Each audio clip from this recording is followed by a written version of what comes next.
don't even know if anyone is still here, but if you are, we're back and we're better, and we're here to stay, and we are so happy that you tuned back in to join us. And we're gonna dive right into it. So essentially, lately I've been feeling like we're living in this mysterious epidemic. I feel like everyone thinks that like they're kind of too good to share their opinions online. And there's been this like newfound nostalgia for 2016 in a way.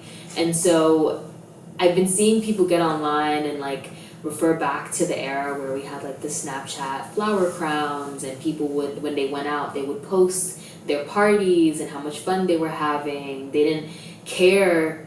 It wasn't a big deal for them to post them singing along to a song in the flower crown because they were showcasing their personality or the fact that they were having a good time, or showing that they're a baddie, or they're showing their new outfit. To me that was a golden era.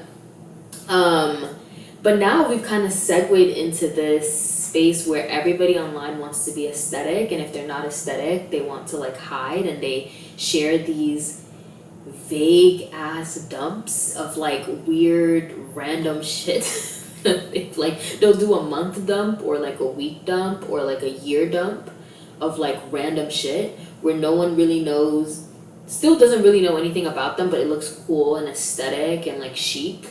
I think for me it's been this weird reflection period because I just remember who I was in 2016 and how I didn't give a fuck. Like, I would get on the internet and say exactly what I felt. I would post my stories. I would post me going out, having a good time with my friends. And slowly but surely, I've become more and more conscious of what I post or how people perceive me, or I would post something and I'll be like, people are probably gonna say this, or people are gonna probably say that, and I'll take it down. Or I'll be like, I don't want people to like perceive me or think of me in XYZ way, and so I take it down. I really do fear for my older professional self because it's gonna be a long journey. My digital footprint is long and tough and difficult, and that's the truth. And I think for me, from a very young age, I kind of understood that like your family wants to control the narrative of how they're portrayed, and that includes what their kids go out and say. Especially because kids be out here saying whatever. One thing about a kid, they will tell you their whole life story, and I feel like from a very young age, I knew to shut the fuck up. That was not something I was gonna do. There were some things that I share with other people, but some things that is just for my family, and that was made abundantly clear before I stepped into any sort of educational institution as well. If I'm actually speaking seriously, and I'm speaking about like how maybe I have internalized and got to this point, I realized maybe at some point, me being this mysterious girl online will save me from a lot more trouble in the long run. Because while yes, it's fun to post and do all these things, I think throughout the years of growing up, it's come to bite me in the ass in some way or another, or like kind of implicated my relationship with my parents. And I'm a representation of my family. Like, I didn't fall out of a coconut tree. And for me, I guess maybe along somewhere in the timeline, it just became easier to not share and just share with my close friends. Which is why I think my close friends are truly my close friends. Like, I don't be adding just random people to my close friends like some people do. Like, there are a lot of people's close friends that I'm on that, this is such a tangent, but there are some people's close friends that I'm on. I don't know why I'm on them, but I digress. And I honestly just meet you and move on with my day. But for me, I feel like I've been very protective, and I have an inner circle who I actually show my thoughts and like I have my long discourse with, and like post all of these stories. And maybe it's not the most manicured, but for me it's a non-judgmental, low stakes place also. This is twofold. One part of it is we want to control the narrative, our families want to control the narrative, and I think the other part of it is we want to protect things that we're hopeful for. We want to protect our family from like the haters, the pocket watchers. It's also about safety. Like posting in real time is just not safe. It never really was, but now, like, because of like social media, we know it's really not safe. And I respect the safety part of it, the protection part of it, because I think that's grounded in like trauma. I get it.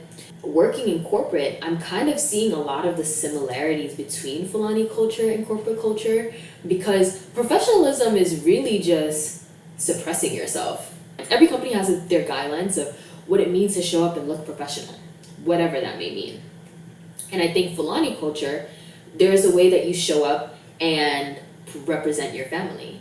You're not going to show up with your boyfriend to the function. You're not going to show up pregnant out of wedlock. You're not going to go and do this, talk back to an elder. You're not going to disrespect your mom, even if she's, saying crazy things out in public, because there's a role that a child plays in the society versus their parents. And you want to show that your parents raised you well, and there are certain rules that you have to abide by. There are things that you have to do for your father, for your parents, to show that you're a good child. The deeper I get into corporate, the more I'm like, well, shit, this is Fulani 2.0, because it's the same shit, just different font. And there's like guidelines, and your livelihood and health insurance is tied to it, but it's the same thing. Professionalism is truly just suppressing yourself. But it's funny because as I've grown in my faith over the last few years, I feel like superstition and like corporate culture, like, it's kind of the antithesis of Islam. Being superstitious in a way, I feel like you're not trusting God. Like that's my hypothesis on that. Like when I'm hiding things and saying that, oh, these people can do this or these people can do that to me or whatever, it's like, do I really trust God? Essentially, I'm trusting these pseudosciences and like playing into like mental gymnastics rather than trusting that God has me and God has my back and my interests. And that makes me question, am I really a believer if I'm leaning into superstition in that way? And like, don't get me wrong, like before the Allah police come, like, I am not a religious scholar. I don't know anything at the end of the day. I'm just questioning things and asking questions and learning every day as best as I can, because I know you people are gonna come for me. But at the end of the day, I just wonder, like, if we have to put all of our faith and trust in God, aren't we kind of going against the word if like we think something of this earth or like something man-made or like a human can interfere with what God has written for us already? I don't know. And I don't know, for me, I'm just saying, like, my mom always says, especially as of recently, ka'alamui, like, whatever God wants, like, whatever God grants you, like, inshallah, in God's will, like, things will happen. And the more I say inshallah, I feel like I'm really leaning into it, because like, if God wills, like, I have to accept whatever God has written for me. And this is not even to be on some like religious girl podcast shit, because like, I'm not even like that. Like, not even to say I'm not even like that, but it's just, for me, I've just been questioning all these things as I've been trying to break out of this like fake shy moment that I'm in. Because it's really not me. Like, I know the real me. The real me is in 2016. Like, that girl, she's still out there, and I want to find her. I'm trying to connect with her right now.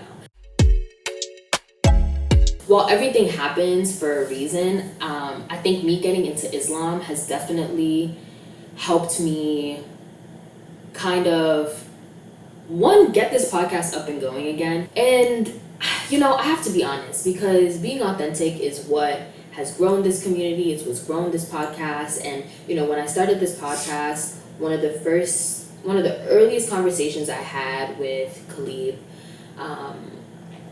because I had a lot of anxiety around putting myself out there. Like, this is really hard. I think for me this past year, it's been really hard to kind of show up in the way that I think my audience would want me to. I think the purpose of this podcast and who this podcast is really for is like for the girls and the gays, as I always mention, but it's for the queer West Africans, like it's for the second gen kids, it's for the not so perfect Muslims, the eldest daughters who are doing it all, people who've kind of been othered in some way, shape, or form. And so I can't really show up and like I can't talk all this talk for like 16 episodes and then disappear, because I don't want to share the not so perfect parts of my life. And the reality is, earlier this year I got hospitalized. I had to take leave from work, which was really hard. And I think it was, I had sick family members even. And this was the first time even my own family, like, given I was shocked I was sick because I could not believe I was hospitalized. But even my family was like, what? Like, it was perplexing to them. Like, what do you mean you're hospitalized and you have to do a surgery? Like, what does that mean? Because I think it was the first time ever, honestly, that I've ever been down that bad. Like, I'm talking IV in the arm, like I'm laid up in the bed, like I'm like, what the fuck? And I've never had that type of situation. I think that's a product of being able-bodied, which I'm so thankful for. But it was the first time that I feel like my body kind of failed me. I remember being in the hospital bed and being like, oh my God, I have so much shit to do. Like, I don't have time for this. Like, and the nurse is like, we're not discharging you. And I'm like, what the fuck do you mean you're not discharging me? And my mom is like, you need to relax. And I'm like, I don't have time to relax. Like, I have to launch this podcast. I have things to do. I have this, I have that. I just moved into an apartment. All these things. And when the doctor was like, you're not going anywhere. We have to like stabilize you. That was when I was like, you know what? I'm gonna let God, because ain't no way. There's nothing I can do. There's literally nothing I can do. I don't have my laptop. I have IVs in my arm. I am in so much pain. I'm about to like have a surgery. I just have to let go and let God. And I think that moment was incredibly pivotal for me because it jump-started a whole bunch of reflection. Not just, I think, for my personal life, but I think career, thinking about my podcast, relationships, friendships.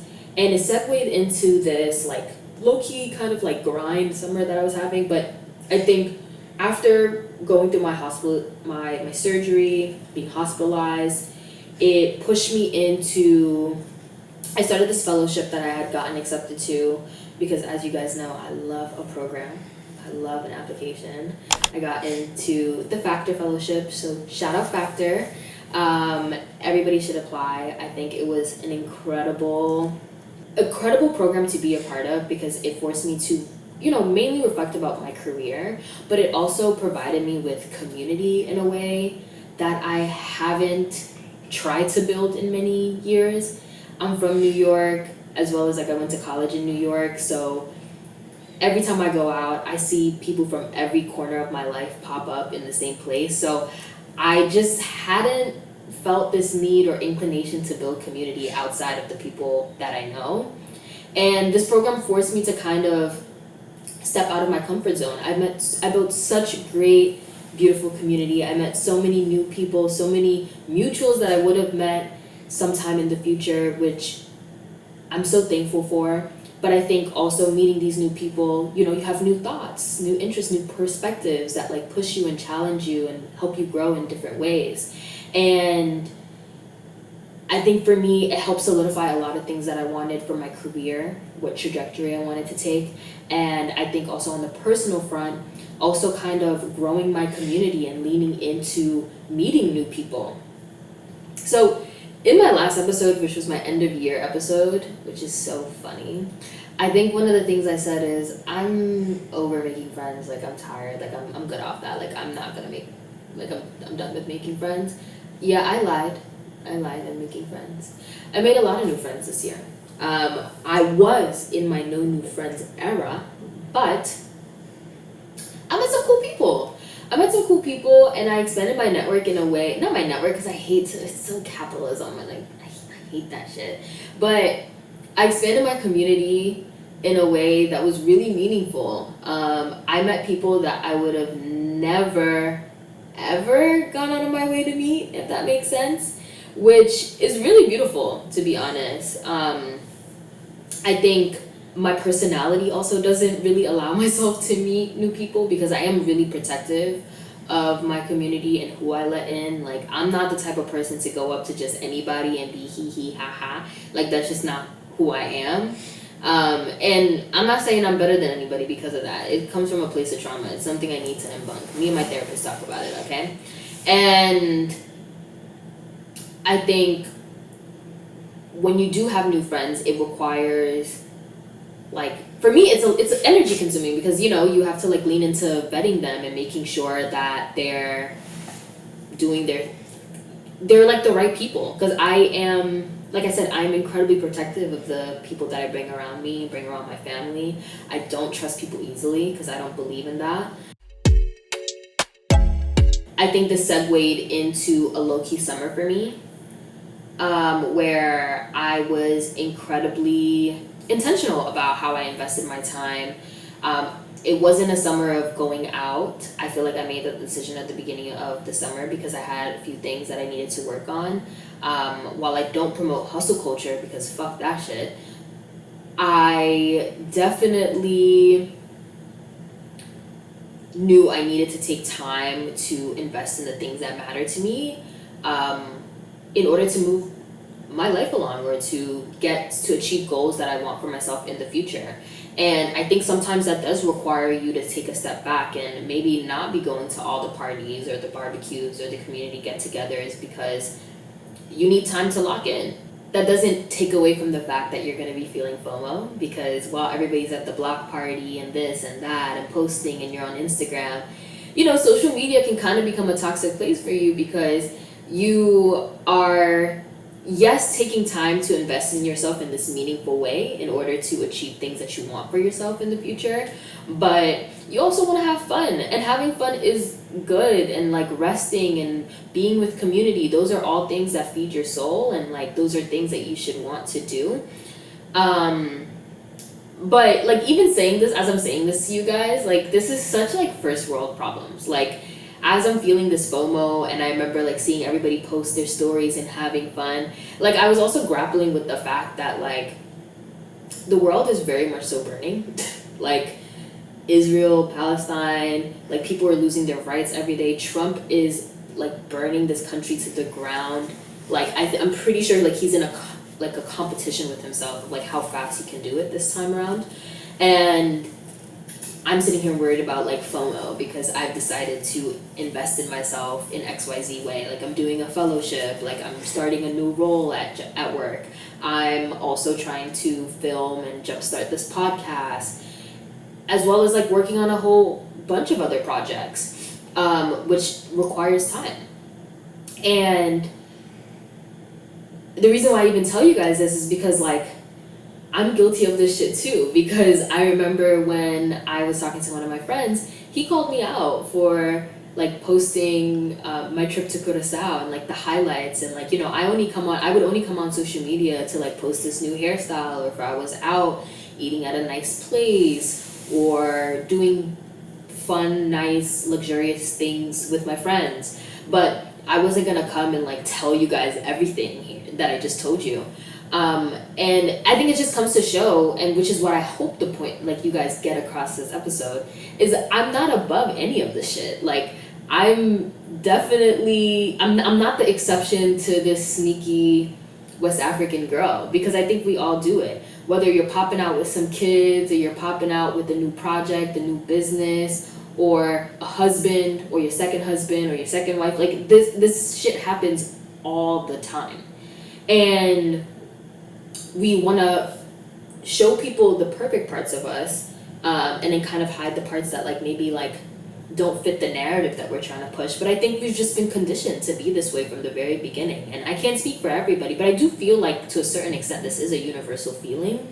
I feel like I've seen it in some shape or form in every culture to a certain extent, whether it's like rich white people or Caribbeans or whatever it is. Like it people are just hyper aware that they're being perceived. I mean, ultimately, like, I've said a lot of things. I've taken this conversation in a lot of different ways.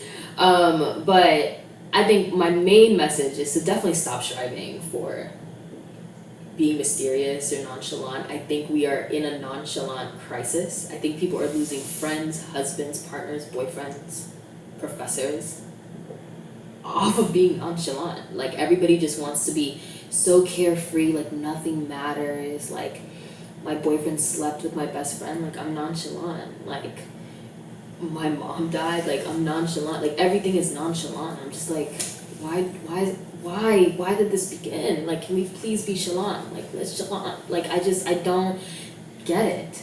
I don't get it, but because I just spent an entire episode telling you why I get it. But what I'm saying is, it's harming community. It's also just harming internet culture. Like, no one's gonna have a personality by the end of this. Like, we already are seeing it. Like, everyone is one genre of person. Like, nobody wants to step outside of the mold. Everyone wants to appear manicured. There's so much pressure. There is so much pressure, and I feel that pressure. And if I feel that pressure, the girl who used to be screaming on the internet in 2016, and I'm sure the rest of you guys feel it too.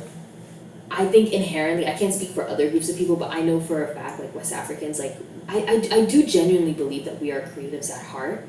We come from a lineage of like scholars, like writers, poets, artists, jewelers, singers, dancers, and I think we have so much art to show the world and so much creativity to unleash. Like, it's always so amazing to me when I connect with other West Africans, and they're just so creative, like at their core.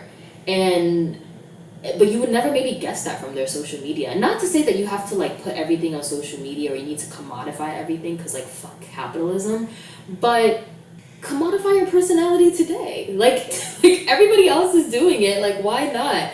Like, if that is what you want for yourself. But ultimately, even outside of commodifying your talent or commodifying your personality, it's also just a great way to meet people who are like you and to build community. And I do think there's value in community with the way that the world is going. I think people are going to be seeking a place to kind of showcase who they really are with people who maybe like resonate with that or like want that. And so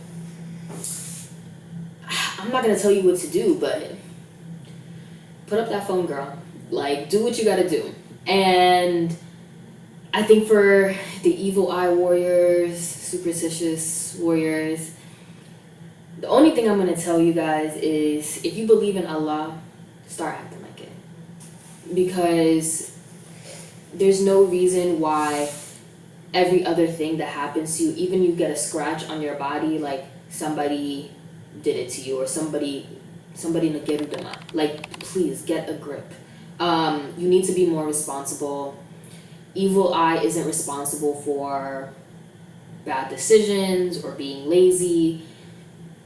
Sometimes shit just don't work out. Maybe there are evil spirits in the world, but not everything is evil eye or the haters. Just focus on yourself. And if you truly, like I said, if you truly believe in God, like what God wills, no one can stop. Period.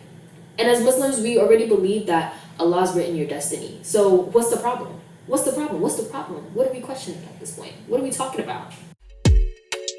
I feel like I've been yapping for a minute. At this point, I'm getting delirious. But the podcast is back. I'm healthy.